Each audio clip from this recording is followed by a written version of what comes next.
Lubrication system. Ang lubrication system, ito ay nabibigay ng langis sa mga gumagalaw sa bahagi ng engine ng isang sasakyan upang mabawasan ng friction at maiwasan ang pagkasira ng mga parts nito. Ang mga parts nito ay tinatawag na oil pump. Ang oil pump ay bahagi ng nagpapadaloy ng langis sa buong engine. Oil filter. Ang oil filter ay ang bahagi na nag-alis ng mga dumi at contaminated sa langis. Oil cooler. Ang oil cooler ay ang bahagi na nagpapababa ng temperature ng langis.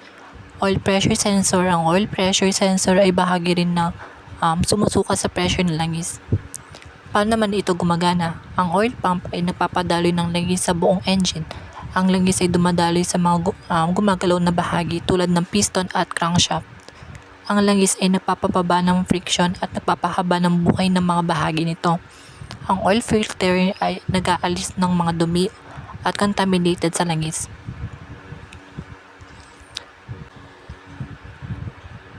Mga kalagayan ng lubrication system.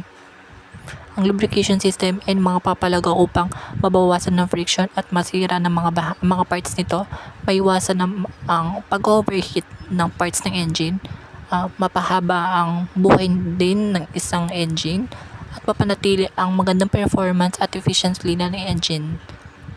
Ito yung mga sintomas naman ng mga problema sa lubrication system. Ito yung mga babang oil pressure, mataas na temperature ng engine, yung sobrang ingay ng sasakyan at pagsira ng mga parts nito. Para mapanatili naman ito, kailangan din ng regular na pagpapalit ng mga langis, pagpapalit ng langis, at panatili ang pagsusuri ng oil filter at oil pump, pati ang palagi ang pag-check sa pressure at temperature ng engine.